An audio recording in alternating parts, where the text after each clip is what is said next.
Alright people, so welcome in Nuff Talks, and in today's video you can see like I'm literally sick and you can see that into my eyes and my entire stuff, but still I'm creating this video for you. So for that you gotta hit that subscribe button down below and make sure to follow me over Instagram where I'm most active and I'm posting content on a regular basis.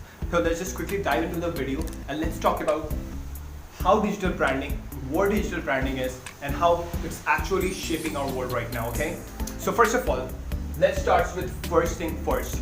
The main difference between digital branding and the traditional branding. If you're gonna talk about, the minor differences, like the theoretical difference, you can see that digital branding is when we use digital panel in order to brand a particular product or a service or anything like that. And traditional branding is just the traditional branding, like we use the traditional methods to brand our stuffs in, okay? So don't separate this with technology part, because traditional branding also comes with, branding using TV and billboards and celebrities and all, okay? So first of all, let's talk about three important points so that we can understand the entire thing in a better way, okay? So the first point first, metrics to measure. Traditional branding don't used to have any sort of metric to actually measure the actions which have been performed. Like you bought in a celebrity, give him the packet, and that particular celebrity is talking to the world that you should buy it, but you cannot judge that because you can see the growth in the sales, but you don't have the exact metric that what is your return on investment for that particular celebrity endorsement project. But in digital branding, everything has become so much very clear. If you are branding with the help of digital platforms, you can actually track your audience, that how many audience through which it reaches, how many audience actually land to your landing page by following that particular thing up, how many audience are actually become your leads, and what is your return on investment, how much money you invest to that particular campaign and how much that campaign actually made you in the end. So this is the basic difference between digital branding and traditional branding. In digital branding, you can actually judge the impressions and the awareness in the market space right now. However, I just want to say something that right now, if you talk about just branding, it's the combination of both digital and traditional, okay? It's not just digital at all. You're gonna mix up both the things because people know that you have a great presence offline, but you don't have a good offline presence, then they have a suspicion about you. If you have a great online presence, and if your offline infrastructure doesn't match your online presence, then it will also not create the level of authenticity which audience actually need in order to generate the sales up, okay? So apart from that, let's talk about changing perspective.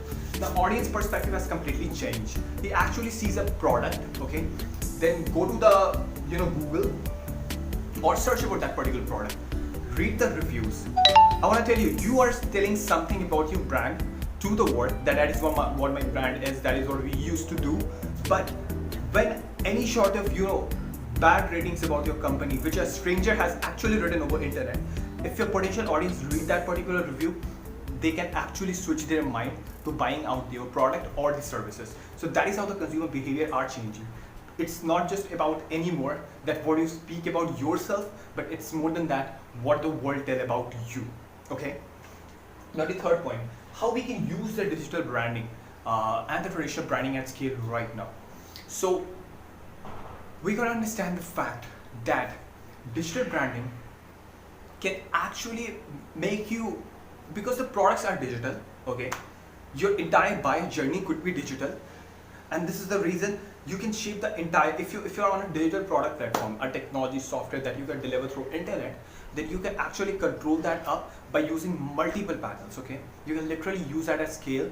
Even if you have an office of 2 or 3 rooms, but you know how to use the digital platforms, you can sell that to the world. You don't need a $1 billion or the hundreds of millions of dollars of infrastructure in order to really sell that up.